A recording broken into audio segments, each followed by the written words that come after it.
You ask Tiger to solve. This deals with linear equations with one unknown. The final result is x equals 3. Let's solve it step by step. Simplify the expression. Expand the parentheses. Multiply the coefficients. Simplify the arithmetic. Group all constants on the right side of the equation. Add 5 to both sides. Simplify the arithmetic.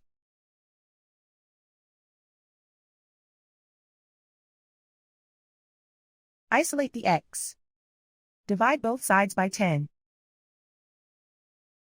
Simplify the fraction.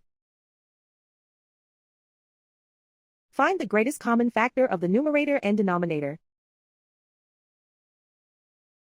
Factor out and cancel the greatest common factor. And so the final result is x equals 3.